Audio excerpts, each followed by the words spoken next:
Salut, je suis Fabrice et vous êtes sur Hit the Road Max. Soyez les bienvenus dans ce 7e numéro du Journal du Van. Bon, ça, il n'y en a plus besoin, c'était juste pour cacher la télécommande. Aujourd'hui au sommaire, un dossier spécial pour vous aider à trouver des spots avec votre van ou fourgon aménagé, des nouvelles de Fun for Louis, une vidéo coup de cœur et les brèves YouTube Made in USA. C'est parti!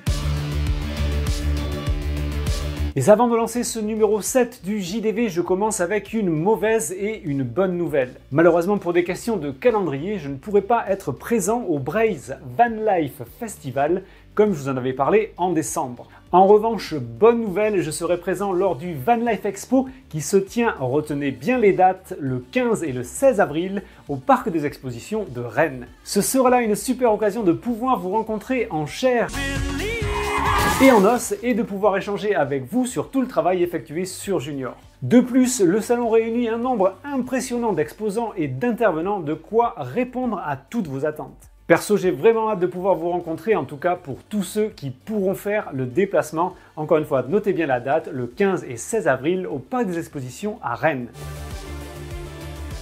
Il existe des applications spécialement conçues pour les propriétaires de fourgons et vannes aménagés tels que Park4Night ou Camper Contact qui permettent de trouver des spots pour stationner. Dois-je encore vous présenter Park4Night?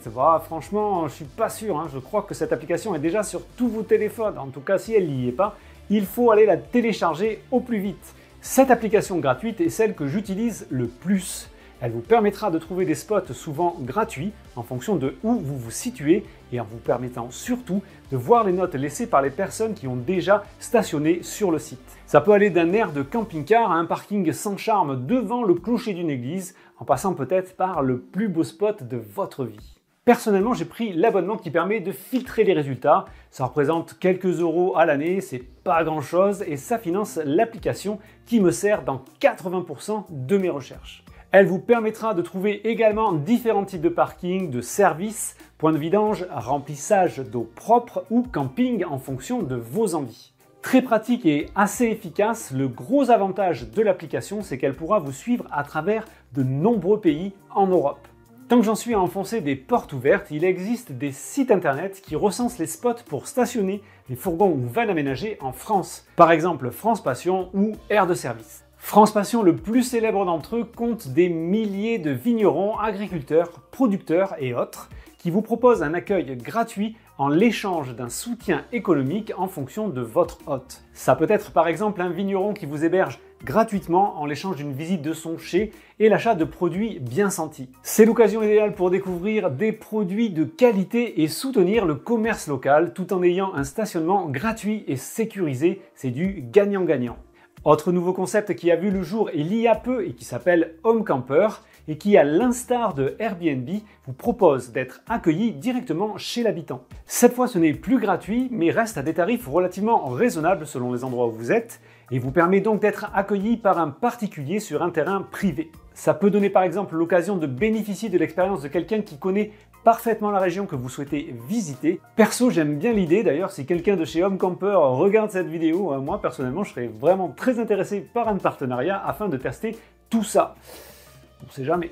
On trouve des prix allant de 5 à 50 € la nuit en fonction de l'attractivité du lieu choisi ainsi que de la période. Dans la gamme payante, vous aurez aussi bien évidemment les campings avec leurs avantages et leurs inconvénients. Je pense notamment au camping Le Panorama vers la dune du Pilat qui pour une vingtaine d'euros te proposait tout le confort nécessaire mais aussi une vue magnifique sur la dune du Pilat et l'embouchure du bassin d'Arcachon. Comme toi-même tu sais, malheureusement, celui-ci où nous avions tourné le Vintage Van Tour l'an dernier a été victime des incendies. À ma connaissance, il n'a pas encore réouvert. Bon, je vous ferai pas l'affront de vous dire comment on trouve un camping. Il y a aussi une autre application qui s'appelle Camping Car Park. Elle recense un certain nombre de parkings pour véhicules aménagés, bien situés en général, et qui vous permettra de stationner pour un prix parfois raisonnable sur des communes où peu d'autres solutions sont possibles. Pour exemple, j'ai vu passer sur cette application des parkings sur les communes du littoral, pas trop loin de chez moi, sur les communes de Mésange ou Seignos, où il est vraiment très difficile de trouver des endroits pour stationner. Certaines municipalités ont confié en gestion des parkings qui, certains d'entre eux, étaient autrefois gratuits à cette entreprise et qui, en l'échange, a automatisé les accès avec des barrières et s'occupe de gérer les réservations. L'avantage de cette application, c'est qu'elle vous permet de voir ce qui est disponible autour de vous en temps réel.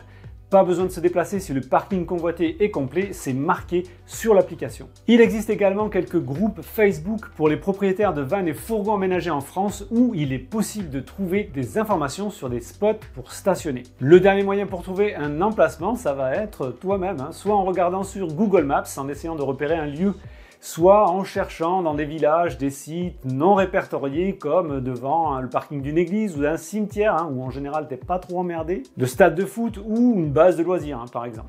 Il est important de noter que certaines régions en France peuvent interdire ou limiter le stationnement de fourgons aménagés dans certains endroits. Il est donc toujours préférable de vérifier la réglementation locale avant de se garer. Quoi qu'il en soit, et quelle que soit votre manière de trouver un spot, le respect des lieux, que ce soit d'un point de vue propreté, tranquillité, me semble un minimum requis. Il y a de plus en plus de véhicules aménagés sur les routes et pour limiter les interdictions qui poussent un peu partout en France, la meilleure approche au premier abord, c'est le respect. Petit complément au passage, toutes ces méthodes ne font pas non plus des miracles. Si vous êtes en plein mois d'août à Cannes, il y a peu de chances qu'une application vous trouve un stationnement à 2 pas du tapis rouge sur la croisette. En ce qui nous concerne, nous essayons le plus possible d'arriver avant la tombée de la nuit pour mieux estimer l'environnement et pour pouvoir changer d'avis si jamais l'endroit ne nous plaît pas. Et vous, quelle est votre méthode préférée? Est-ce que j'ai oublié d'autres possibilités? Comme d'habitude, la section commentaires est là pour me rectifier ou proposer d'autres solutions. J'en profite pour placer ici le partenariat du mois qui matche parfaitement avec le dossier du jour. Il s'agit des guides de voyage proposés par Lise et Bastien sur le site Life is a Trip. Ah, c'est vachement bien dit, hein. Life is a Trip. Je mets le lien affilié dans la description pour que vous puissiez aller voir. Il propose des guides de voyage spécial vannes et fourgons aménagés super bien documentés qui vous permettront de visiter facilement une région en vous guidant directement vers les points d'intérêt, les lieux pour passer la nuit et les bons plans locaux. Croyez-moi, ce n'est pas parce que nous avons un accord commercial que je dis ça, mais les guides sont vraiment bien pensés et documentés, de quoi vous inspirer et surtout vous faciliter la tâche en voyage. En plus, jusqu'à fin février, vous bénéficiez d'une remise exceptionnelle de 20% pour l'achat de vos guides, qui coûtaient normalement déjà pas super cher, 12,90 €. Vu le travail qui a été réalisé, c'est vraiment pas cher. En bref, sur YouTube, spécial USA.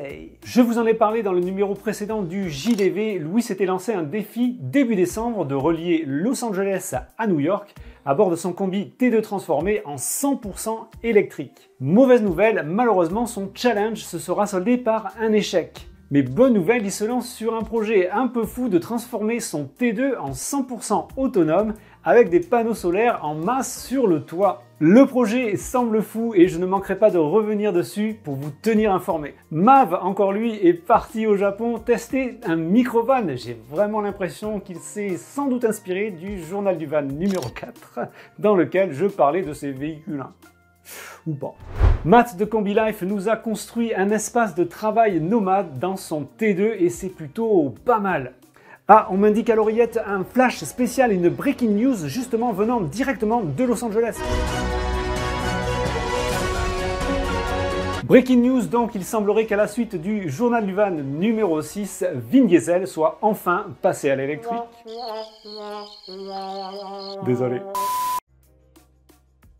Ma vidéo coup de cœur ce mois-ci, c'est la dernière de Tom Bernat qui a sorti son épisode final de son séjour en Asie.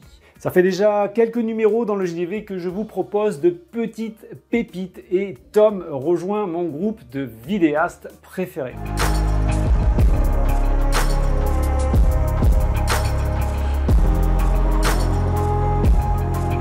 Nous sommes encore à mon sens sur une pure pépite YouTube, une chaîne réellement sous-cotée. Je n'ai pas besoin de vous la vendre plus que ça. Les images et le montage sont tout simplement superbes. C'est vraiment à se demander ce que fout ce l'algorithme YouTube à...